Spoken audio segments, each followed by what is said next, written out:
Kaibigan, magandang araw po sa ating lahat. Alam ko po na marami po ngayon ang nag-aabang sa atin pong ituturo sa inyo na tungkol po sa isang mini OLT. Ang video na ito ay ibabahagi ko sa inyo step by step at nang sa ganun ay magka-idea ho kayo. At syempre, try at your own risk po ito mga kaibigan. Wala ho tayong sisisihin dito pala. So sa lahat po ng aking pong ituturo sa inyo, base din po sa experience ko, base lang din po sa akin pong nalalaman. Hindi po lahat ay alam ko at meron din po mga termino na ginagamit ko na minsan ay mali mga kaibigan, at pasensya na din po kayo kasi marami din po tayong mga kaibigan na nanonood sa video kung saan ay talagang expert at alam nila yung mga termino na gagamitin. So sa abot po ng aking makakaya ay ibabahagi ko po sa inyo at nang sa ganun ay yun nga, magkaka-idea naman po kayo kung paano po gamitin ang mini OLT. So konting kaalaman lamang maibigan about po sa mini OLT, ito po ay talagang limited lang sapagkat mini nga po maibigan, no? So 8 kilometers hanggang 8 kilometers lang po ang pwedeng kayang abutin ito at 32 expon or ono na modem ang kayang dalhin nito mga kaibigan. At depende din po yun sa paglatag natin o pagplastada ng atin po mga fiber cable. So ang kagandahan kasi nito na mini OLT ay hindi mo na kailangan pang magpa-configure sapagkat plug and play na po ito. Kaya nga po ibabahagi ko sa inyo ngayon, napakasimple at talagang madaling maintindihan. Ang iba naman tulad po ng Microtech na naka-PPOE ay hindi ko na po kailangan pang i-explain dito sa video na ito sapagkat mayroon po tayong separate na video niyan mga kaibigan. Hanapin nyo po sa ating pong YouTube channel o di kaya ilalagay ko na lang po sa ating pong description o di kaya sa screen ho natin. So ang ituturo ko po sa inyo dito kung paano siya i-set up at paano din po natin i-config or set up yung po atin po mga modem or expon na router at nang sa ganun ay mag-idea din po kayo at isa-suggest ko din po kung ano yung ating pong gagamitin na mga modem at saka yung mga cassette mga kaibigan o mga optical fiber na atin pong gagamitin. Kaya po wag lang po kayong manood kundi mag-subscribe po kayo, mag-share ng ating video, mag-like po ng ating video at ang pinaka-importante sa lahat na i-click po ninyo ang ating pong notification bell. Lalong-lalo na sa mga kaibigan natin dyan na baguhan pa lamang sa ating YouTube channel na ngayon pa lamang po nakarating sa ating YouTube mga kaibigan, ayun nga, huwag po nyo kaligtaan na hit po ang ating notification bell upang magiging aware ho tayo sa lahat po ng ating pong bagong i-upload na video tutorial. At ito pa mga kaibigan, huwag nyo pong kaligtaan pala ang akin pong Facebook store, no? So kung hindi pa po kayo naka-follow, syempre pa-follow naman po sa ating pong Facebook store kasi doon po tayo updated palagi at nang sa ganun, alam nyo po yung mga updates natin, mga bagong upload doon natin at para hindi po kayo malilate sa trending po ngayon. At ito pa, dagdag ko din mga kaibigan, i-shoutout ko po lahat po ng ating mga subscribers o yun po mga member po sa ating pong pa-shoutout. Maraming salamat po sa pagstay ho ninyo. Siyam po sila lahat nandito ngayon at talagang ako po'y nagpapasalamat at makikita nyo po sila sa screen sapagkat malaki nga pong tulong ang kanilang pagstay sa atin pong YouTube channel. Kung kayo po mga kaibigan ay gusto pong magpa-shoutout at gusto pong magpa-member, kailangan nyo lang pong i-click ang join button tapos yung monthly niyan is 99 pesos lang naman. So ngayon mga kaibigan, simulan na ho natin dahil alam ko po na excited ho kayo. Tara! Ito mga kaibigan, ipakita ko sa inyo kung paano natin siya i-set up. So ito yung OLT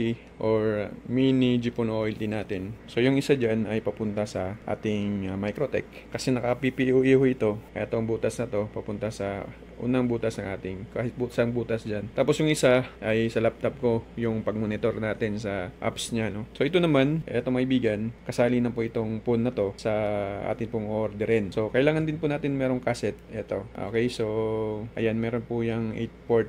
Okay, so 1.8. Tapos kapag hindi po kayo nakabili ng gaya nito, pwede naman po yung isa, yung ganito lang, eto, ganyan. So yung isa dito, okay, dito banda 201 1 to 8 na po yan, yung port na yan. So dito nyo ilagay yung galing sa phone natin dyan, papunta dito. Tapos yung dalawa naman, dito mo ilagay isang butas dyan, kahit isang butas dyan. Okay, so kung yung ating yung sa cassette natin is yung reading natin ay yun nga, positive 3, tapos dinagdagan natin itong cassette, so plus 10, so negative, magiging na yan. Pagdating dito, pag i-reading natin dito is magiging na yan, nasa negative 13 or 15, no? So, depende din sa gamit natin ng mga optic cable. Eto, depende din po yan. Huwag kayong maglala kasi ibabahagi ko lamang naman din po sa diagram natin para nang makita nyo din po ng klaro, no? Pero sa actual, ganito po yung setup ko. So, pag yung i-deploy nyo na, no? I-plastada nyo na sa kung samang lugar, syempre, iba din yung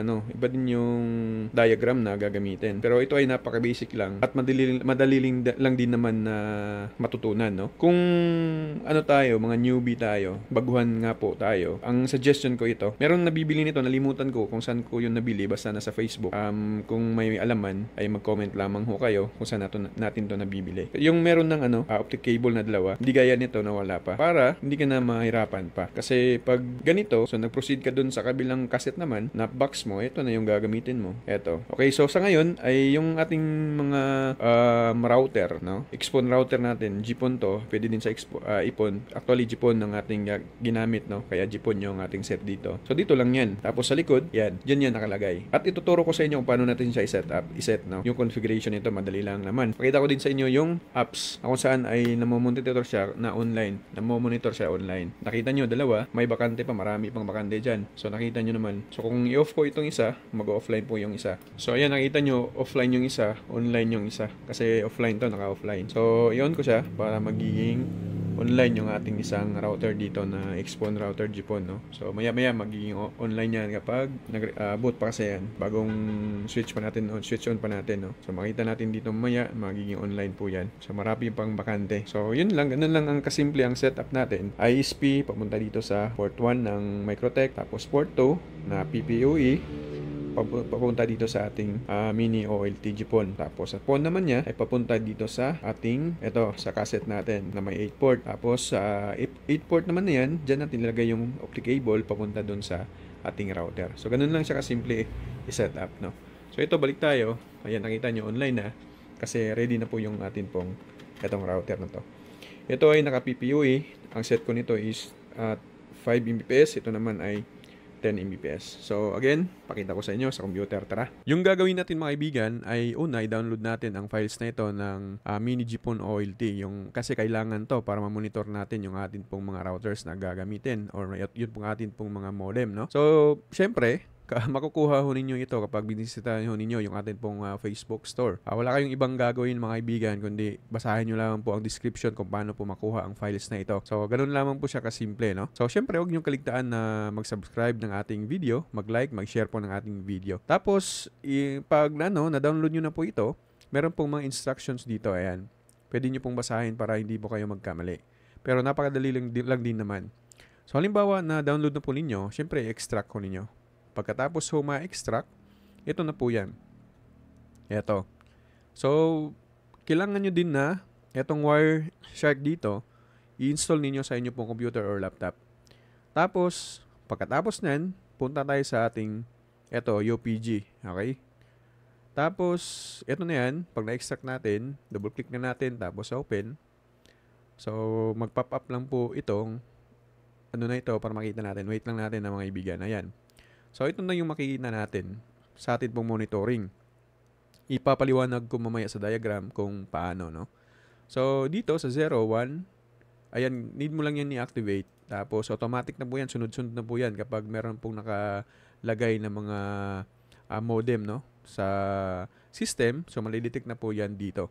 So, ito pala, dito sa baba, i-click ninyo dito, hanapin ninyo kung saang port tayo nakakonect sa computer natin.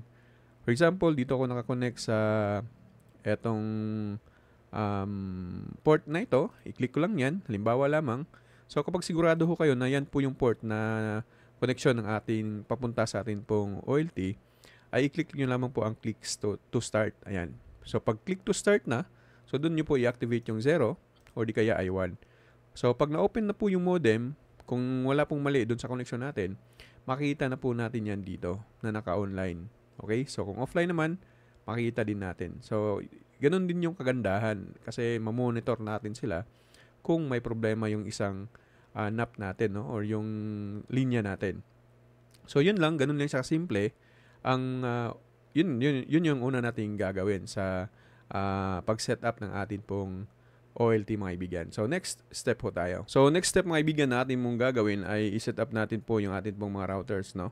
So, kung gusto nyo pong bumili ng mga routers or modem, meron po tayong link na ilalagay sa description ho natin at nang sa ganun ay walang problema, no? Talaga, kasi meron tayong tutorial niyan about po sa modem po na atin pong gagamitin, kagaya ho ng atin pong tutorial ngayon. So, eto, mag-static muna tayo. Try muna natin na ilagay yung ating IP address, default IP address ng modem natin na ginagamit, no? 192.168.1.1.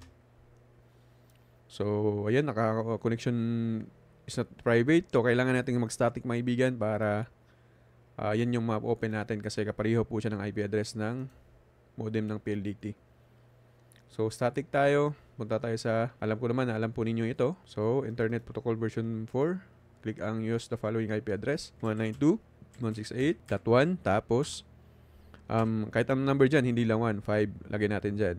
So, click natin yung subnet mask. Tapos, click natin yung OK. Tapos, click lang natin yung OK mga ibigan. Ayan. So, ayan. Connected tayo. Click yes. Balik tayo sa Chrome. Again, type natin yung 192.168.1.1. So, ito mga ibigan, kapag hindi naman po conflict yung IP address na nasa computer natin, no?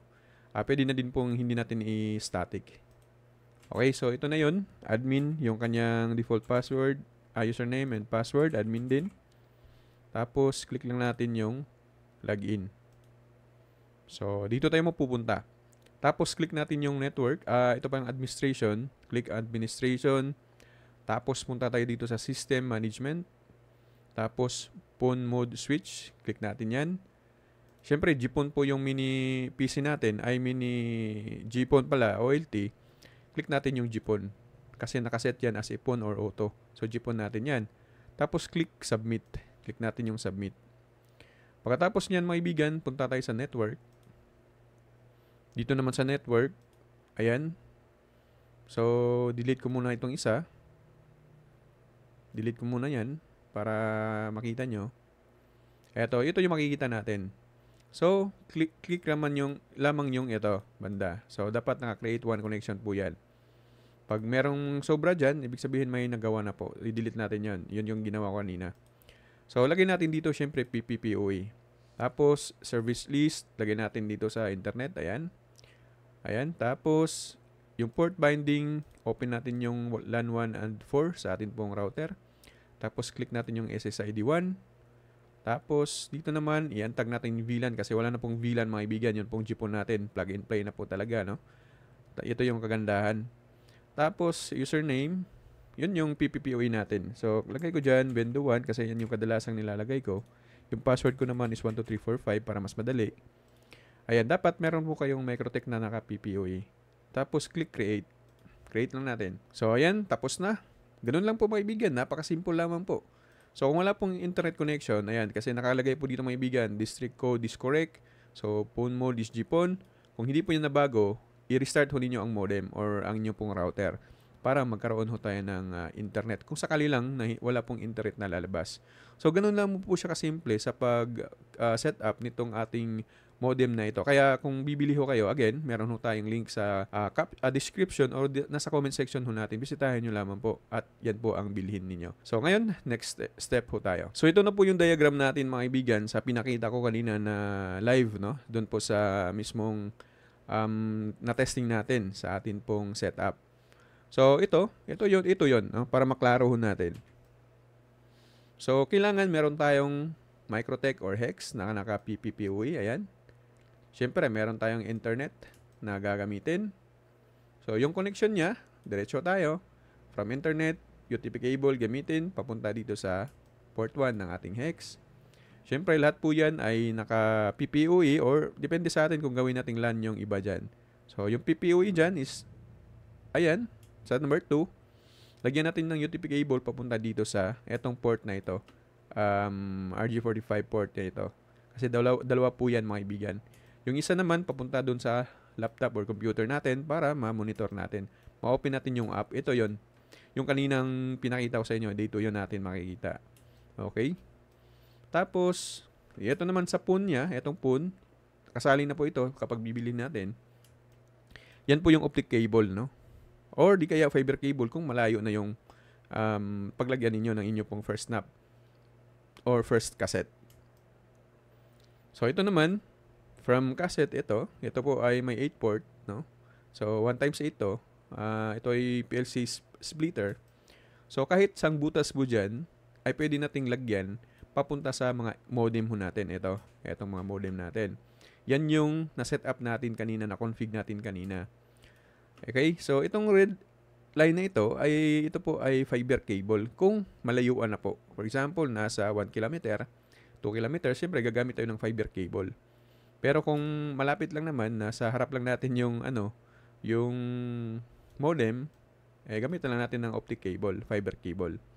So, ayun. So, nakita nyo naman, napaka-simple lang talagang sundan kapag meron kayong gamit at meron din po kayong diagram na nakita tulad nito, ay madali lang po sa atin. So, ngayon, again, explain ko lang, wala na pong configuration yung mini GPON OLT natin. Dito na po, salpak yung ating pong phone. Dito na po siya lagay sa ating splitter, ito. Okay, tapos papunta sa ating modem. Ang ano lang dito mga kaibigan, yung atin pong isiset dito is itong ating Microtech Hex na naka PPPoE. Kung di nyo alam mga kaibigan na gawa ng PPoE or mag-config, meron ho tayo niyan online. Tapos syempre, maibayad ho tayo. I-message nyo lamang po ako kung di nyo po talaga alam. Pero kung gusto nyo pong mag-explore, meron ho tayong video tutorial step by step kung paano po gumawa ng PPPoE configuration. Nasa YouTube channel natin. Kung di ko makalimutan, ilagay ko sa description or nasa screen ho natin mga kaibigan. So, yun, bisitahin ho ninyo. So, ang ipapaliwanag ko lamang dito, yung diagram natin, setup natin, at yun lang. So, tapos na yung atin pong video tutorial mga kaibigan. Kasi napakasimple lang ho talagang intindihin to, no? Kaya po sa lahat po nating mga kaibigan dyan na baguhan pa lamang po, ay huwag ho kayong mag-alinlangan na magtanong sa comment section at hintayin nyo lamang po ang ating pong kasagutan. Or di kaya pumunta ho kayo sa Facebook store natin, nasa screen ng ating Facebook store. At syempre, pakifollow na din po ng ating Facebook mga kaibigan. At syempre, magtanong ho kayo doon at re-replyan ko po kayo. Mag-message lamang po kayo sa mga comment section ho natin. Kung may panahon, ay makaka-reply ho ako.